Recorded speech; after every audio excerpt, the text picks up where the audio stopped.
ले भिखारी कंबल ओढ़ ले। धन्यवाद बेटा। सरीना, तुमने अभी सुना? मुझे लगता है मेरे पापा है। क्या आर यू सीरियस? एक भिखारी को तुम अपने पापा बोल रहे हो? अरे यार, मैं अपने पापा की आवाज नहीं पहचानूंगा। देखो, मुझे ना इनसे कुछ बात करनी है। तुम प्लीज अपना मुंह बंद ही रखना।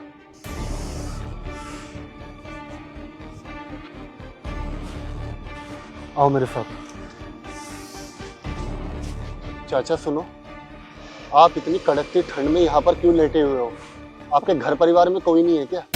बेटा कोई खुशी से। बेटा तुझे मेरी कसम है, वीडियो को लाइक और चैनल को सब्सक्राइब कर देना, नहीं किया तो तेरा सत्यानाश कर दूंगा, यह मेरा आशीर्वाद है। थोड़े ना इतनी कड़क सर्दी में यहाँ पे लौटेगा। बेटा मजबूरी इंसान को सब कुछ करा देती है। और रही परिवार की बात, तो बेटा परिवार तो मेरा है, मेरा बेटा है, बेटे की बहू है। पर क्या करूं बेटा, बहू ने ना घर से निकाल दिया, इसलिए मैं घर नहीं जा सकता। घर से निकाल दिया? लेकिन क्यों? निकल जा मेरे घर से, चल निकल। बहू ये क्या कर रही हो? मैं कहाँ जाऊंगा है? मैं तो शहर में किसी को जानता भी नहीं, और तूने ना मेरे गांव का घर जमीन सब बिकवा दी। अब तू ये बता मैं किसके पास रहूंगा यहाँ पे? देख, ये रोना वोना ना मेरे सामने मत कर, ठीक है ना? और वैसे भी बाप दादाओं की जमीन बच्चों की होती है, जो कि तेरे बेटे की हुई। और तेरे बेटे की बीवी कौन है? मैं। तो वो जमीन बिकवा के पैसे मैंने रख लिए, क्योंकि वो सारे पैसे तो हमारे ही बनते हैं ना, तेरे थोड़ी ना बनते हैं। चल निकल।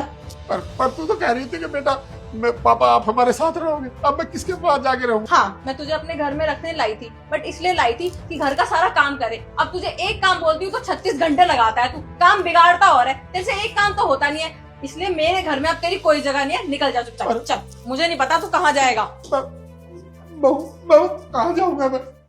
लेकिन अगर आपको यहाँ से उसने बाहर निकाल दिया था, तो अपने तुम गांव वाले घर में भी तो जा सकते थे।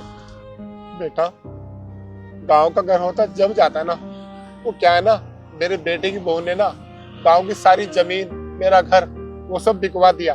मेरा बेटा विदेश में काम करता था, तो जब से वो वहां गया ना, वो मेरी सारी जमीन बिकवा करके ना मुझे यहाँ शहर ले आई और कहने लगी पापा तुम हमारे साथ ही रहोगे। मैंने सोचा मैं गांव में क्या करूंगा, बहू के साथ ही चलता हूँ, और मैं यहाँ शहर में आ गया। बेटा जब तक मैं काम करता रहा तब तक तो कोई दिक्कत नहीं आई। मेरे से ना मेरी बहुत सारे काम करवाती थी, बर्तन भी, यहाँ तक कि ना झाड़ू भी लगवाती थी।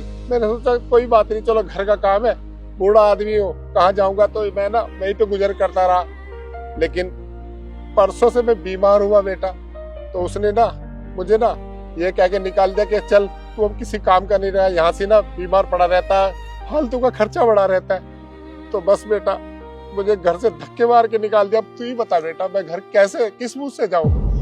तो आपने अपने बेटे से कांटेक्ट करने की कोशिश नहीं की?